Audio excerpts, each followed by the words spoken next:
พี่น้องไปเยี่ยมส้มฟังหมอลำอลังการโชว์พี่น้องวงสองของหัวหน้านกพงศกร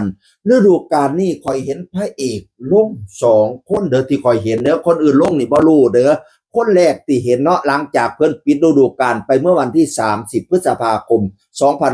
2569พอวันที่31ปุ๊บพี่น้องเอ๋ยพระเอกฟิล์มนราทิพย์ไทยวังหินก็มาโพสต์ผมฟิล์มนราทิพย์ขออนุญาตยุติบทบาทหน้าที่ทีมหมอลำอลังการโชว์ขอบคุณผู้บริหารบอดนกบอดนูและกำนันแพร่ขอบคุณที่ให้ยืนทำมาหากินตลอด1 ฤดูกาลขอบคุณอย่างยิ่งขอบคุณพี่ๆในวงทุกคนน่ารักมากๆรักและคิดถึงครับอลังการโชว์แล้วก็ขอบคุณแม่ๆทั้งหลายที่ให้การสนับสนุนพระเอกฟิล์มนราทิพย์เนี่ยเป็นพระเอกคนแรกๆคนต้นๆเลยนะที่ก้าวเข้าสู่บ้านหมอลำอลังการโชว์พี่น้องเอ๋ยรูปหล่อเสียงดีใส่สุดเพชรตาฮักพี่น้องเอ๋ยใส่สุดธรรมดากตาฮักอยู่1 ฤดูกาลกับอลังการโชว์ก็ไม่มีดราม่าดราหมอยอะไรนะออกอย่างถูกกติกาธรรมารยาทพี่น้องเอ๋ยเนื่องจากว่าสิไปเฮ็ดแบรนด์เจ้าของทำมาหากินอยู่ในเขตจังหวัดศรีสะเกษนั่นล่ะศรีสะเกษกันเองไปมาๆโตๆเฮาๆนั่นล่ะพี่น้องเอ๋ยเราไปเฮ็ดนาราทิพย์แบรนด์นาราทิพย์แบรนด์พี่น้องตอนนี้กำลังฟอร์มทีมรับสมัครมือเบสมือกีตาร์มือคีย์บอร์ดมือแซกโซโฟน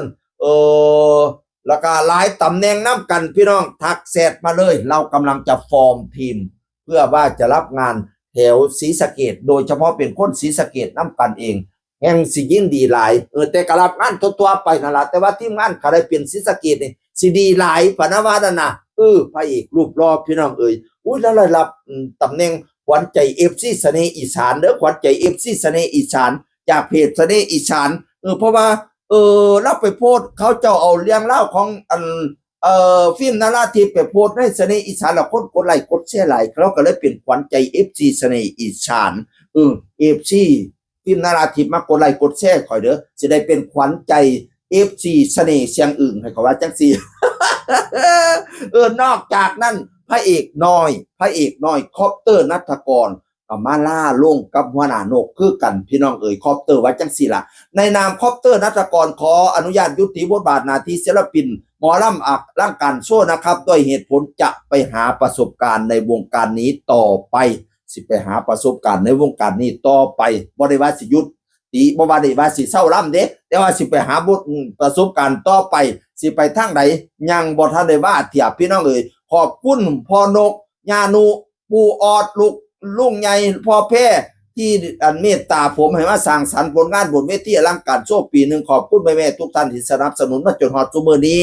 ถ้าเบิ่งท่าติดตามบักหลาเด้อครับแม่นว่าผมสิไปอยู่ใดก็ฝากฮักแพงคือเก่าครับบ่ฮักบ่ว่าอย่าสร้างกันกับพ่อเด้อฮักแพงพ่อๆแม่ๆอลังการโชว์เสียงวิหกทุกคนครับมาล่าลงอย่างถูกกติกาหลังจากปิดฤดูกาล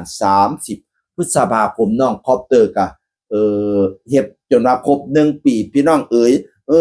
ตอนมาอยู่ใหม่ๆก็โอ้ยดราม่าพอสมควรดราม่าเรื่องนั้นเรื่องนี้คนทำด่าแล้วก็หลายแต่ว่าพ่อนก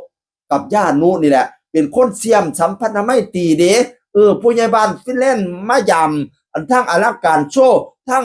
ย่านุพ่อนกก็ให้แต่งขันหาไปขออภัยอย่าโทษขออภัยโทษกับผู้ใหญ่บ้านฟินแลนด์กันจนว่ายกโทษให้แล้วก็บอก FC ทั้งหลายบ่ต้องนำด่าน้องอีกเด้อให้น้องทำมาหากินอุ้ยถือว่าบอดนุกเพิ่นซอยเสียมสมัยพันทำไมตีจุดนี่ให้พี่น้องเอ่ยบัดนี้น้องสิไปทางใดก็รอติดตามอีก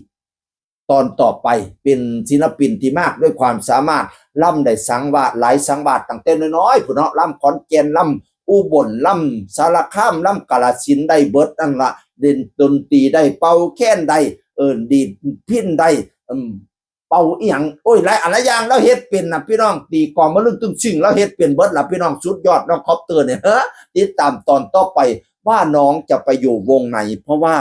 จะบอกไม่ได้บอกว่าจะยุติการเป็นศิลปินนะบอกว่าจะไปหาประสบการณ์ในวงการนี้ต่อไปทางใดก็รอติดตามอีกรอบนึงเสียงอื่นคนก็เว้าสู่ฟังสวัสดีครับ